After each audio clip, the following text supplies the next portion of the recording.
We are live. What's going on, everybody? You guys know who I am. It's Rob Garcia, the Warrior Strategist, coming at you from lovely San Diego. And I am just getting back from a disgustingly cold beach run. I didn't realize it was going to be raining today. And, as it goes, if it's raining, you're training. So hit the beach. It was cold, wet, nasty. The tide was up really, really high. People were sandbagging businesses at Mission Beach. It was quite a spectacle. The news are out there shooting segments, and I'm pretty sure I ran through somebody's live shot. And honestly, I don't care.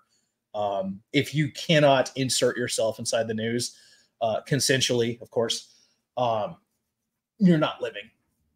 So,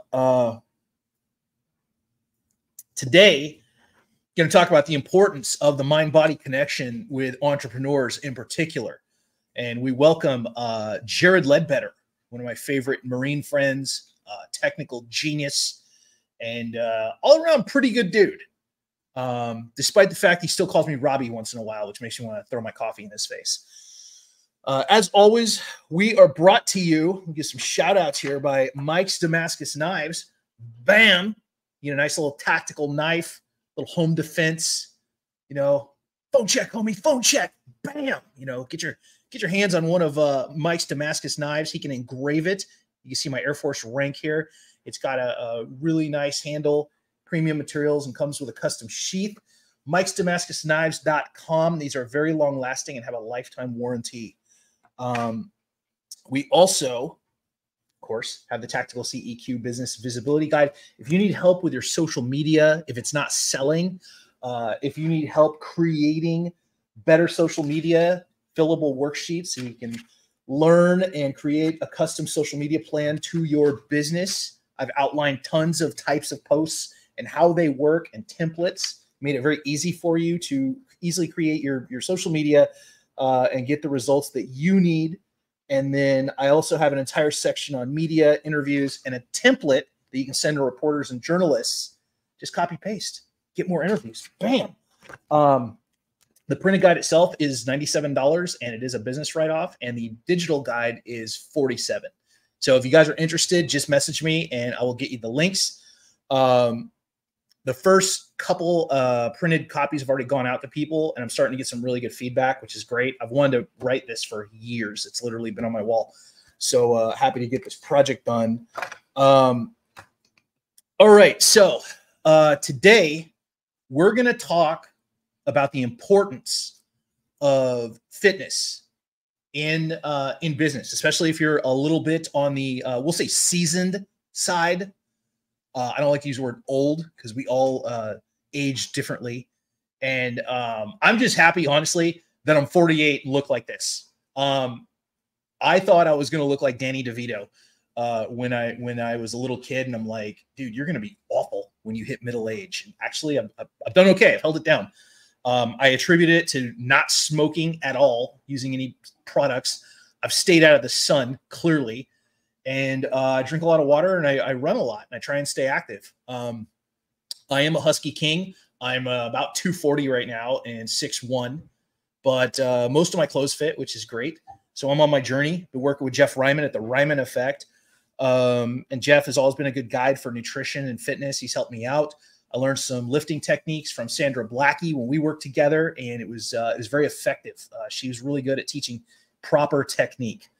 But yeah, Joe Palacios, I'm going to be 49 this year. Can you believe it? All right. Penguin by 50. Yeah. New White Claw based diet. So basically, guys, this isn't, rocket science. Creating your own custom fitness and nutrition plan is really good for your mental health. It has nothing but benefits. You don't have to ever starve yourself. You just have to think about, okay, what kind of body type do I want? Do I need to build muscle? Do I need to lose some pounds? Do I want to be lean? Do I want to be jacked? What direction do I want to go? And then just start thinking about what you're eating and have a little discipline. That's it. Honestly, I've been a binge eater almost all my life, and I've never really looked at portion control or caloric intake and all that shit. But now that I'm older, I've studied calorie dense foods versus like low calorie foods that are still delicious. And right now I'm doing a little combination of low carb, just healthy carbs, healthy fats, intermittent fasting. So I don't eat till about 11 a.m. And then actually even cutting down on meat a bit, because I'm one of those guys that will make like a huge, side of beef and then a salad and a bunch of other shit. And I'm eating these like high calorie meals when meat is like very, very calorically dense. So I'm looking at all this stuff, all these variables, all these factors. And then I'm also eating in conjunction with my exercise. So I don't want to be eating any crazy large meals if I'm not going to be exercising for a day or two. So all these little things kind of factor in together. But making a fitness plan, and Joanne Angelberry Cologne is on here, and she's very, very big on fitness. There is literally a connection between your fitness levels and your mental health, your levels of happiness, your self-esteem, and your business performance. A fitness plan will help you with stress management and stress relief. When you eat better, you feel better. I mean, that's the bottom line. And once you get into the art of learning to cook better and to make food that's really fun and colorful, you're just going to have a better life. It always works out for me. If I spend like 15, 20 minutes, like really crafting a meal and thinking, about the nutritional value and mixing it up and stuff, I enjoy the meal a lot more. So I take the time to like chop up the vegetables, and I work on the aesthetics, and I have nice plates. You can go to Walmart and actually get very nice plates. But when was the last time you sat down and cooked yourself what I call a meal of love, where it took you like 20, 40 minutes to get everything ready, and then you actually did the formal presentation and sat down, maybe you lit a candle, and you just really, really enjoyed the meal, like a restaurant quality meal. More of us need to do this, and it's not hard. I don't eat like this every night. I mean, I'm like every other dumb guy out there sometimes, and I'll have bachelor meals, and I'll just slam a vodka soda and just start murdering some crazy stuff I've thrown together. But honestly, start looking at recipes, start learning how to make sauce, start learning how to remove flour from your diet. Flour is a big one, because we are not made to digest flour. It's not meant to actually go in our bodies. And one thing I read that was wild was that when the British first interacted with the Aborigines, they paid them in flour. And once flour was introduced in their diet, it was the first time the Aborigines had ever dealt with obesity, diabetes, and heart problems. And it was because of the introduction of flour. That is like a historical fact. That's not Rob just like reading some weird hippie books. The less flour you can consume, the less processed food you can consume, the less frozen food you can consume outside of like, meat and chili and stuff, the better your health is going to be. And one thing that's really interesting is when you start eating what I call one-step prep foods, your body is naturally going to function better. Your digestion's going to be better. You're going to be full longer, and drinking way more water, like not a crazy amount. Don't be stupid, but know your limits. But I realized, because my pee is always really yellow, that I'm super dehydrated throughout the day, and I'm working on that, because I drink a lot of coffee. Let's be honest. I get amazing coffee from Devil Dog Brew, and I'm trying to cut down a bit, because I know it's not the greatest thing in the world for you, but I run fast and loose, baby. So Jared said something interesting. Main food groups: butter, bacon, gravy.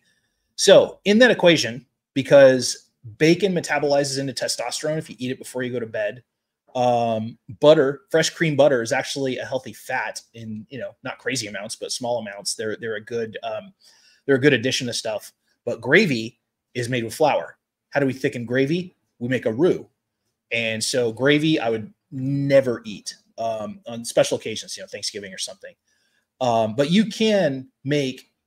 just do some reading and you can make a crazy diet and still get to eat delicious stuff. And I'm not all for like 1,000% keto, but I do eat pretty keto, not going to lie. Stay away from margarine because it's hardened vegetable oil. A lot of people don't realize this. Vegetable oil is terrible for your inflammation. And Joanne Angelberry Clone says dieting, calorie restriction, intermittent fasting. I think she means intermittent fasting.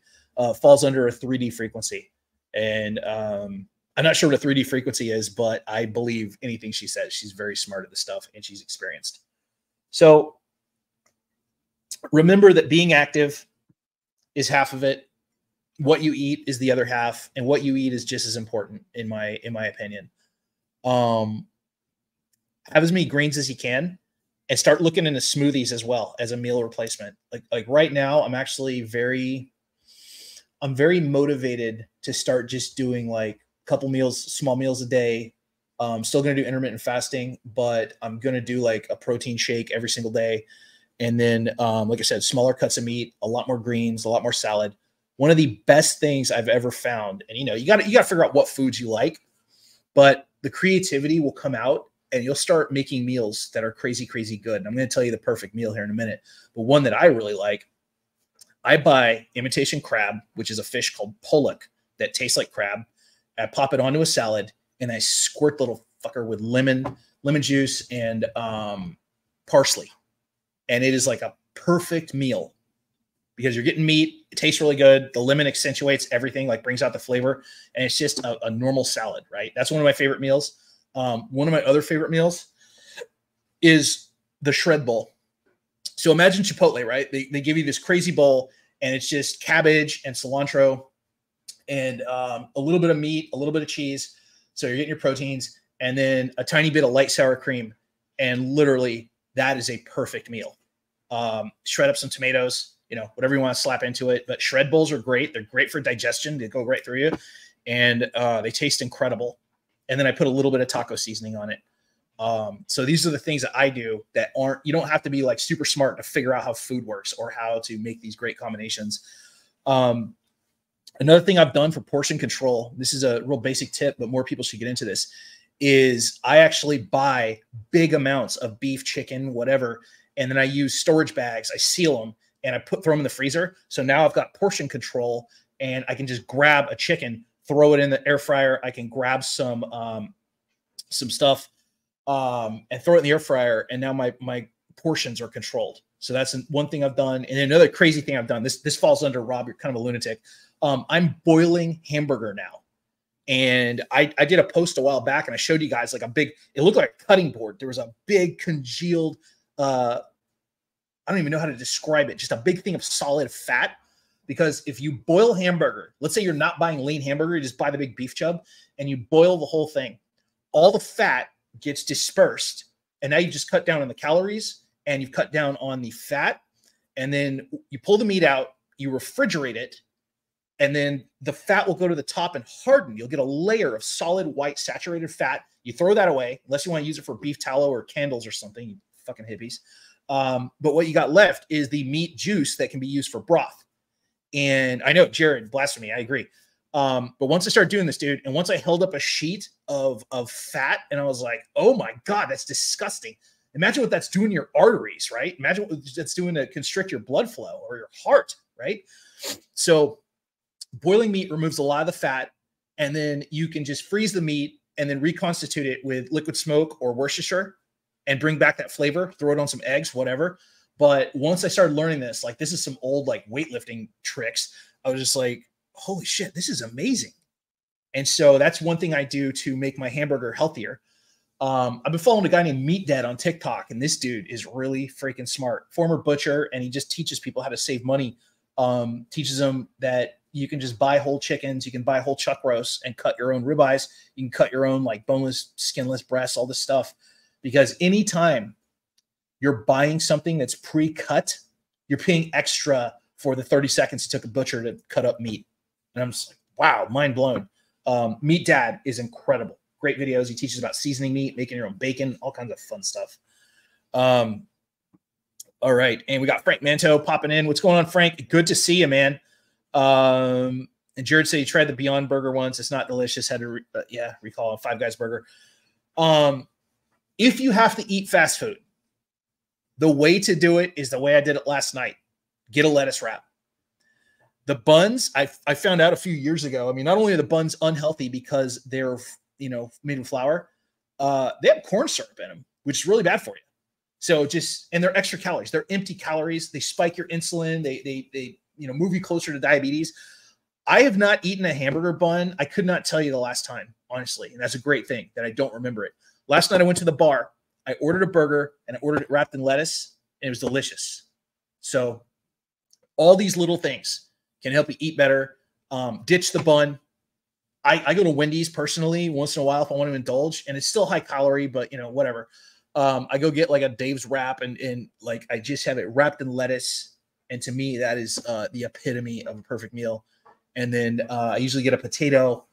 I try not to get fries, but man, the last time I went to Wendy's, I went nuts. I dropped over like $20 and I even ate the bun. I was just like, I'm just going to attack this thing once a year, twice a year, go nuts. Make it a reward meal. All right. That's all I got. I got to jump on a Warrior Council call, but I'm telling you guys right now, go for walks. Start looking at what you're eating, learn to cook, and plan out meals that take a little time that look amazing. They taste better if you have time invested in your meals. And I know we don't always have time for parents or have marriages and spouses and responsibilities, but honestly, 15 minutes in the kitchen, you can make some wild stuff and still be healthy. I want all you guys to live amazing lives. I want you to be happy. I want you to look good. All of these little tips that I'm giving you have made my life better and have kept my youthful facade going. So, all right. That's all I got, guys. And Gus says fasting works wonders. Yes. Gunny, you are correct. Intermittent fasting is amazing. And I'm actually going to start doing a 24-hour fast probably every Sunday night. Still working at that, man. I'm still in the Iron Man laboratory, just figuring out, the proper body composition. Gunny, you would have been proud of me. It's raining and high winds, and I hit the beach today by about 06:10, and it was nasty, disgusting weather, and I stayed out there for probably 40 minutes to an hour just running, and it felt incredible, which is why I am amped up right now. All right. I'll see you guys next time. If you need anything, reach out, message me. This is Rob Garcia, the Warrior Strategist, and as always, stay famous. I love you guys. See you soon.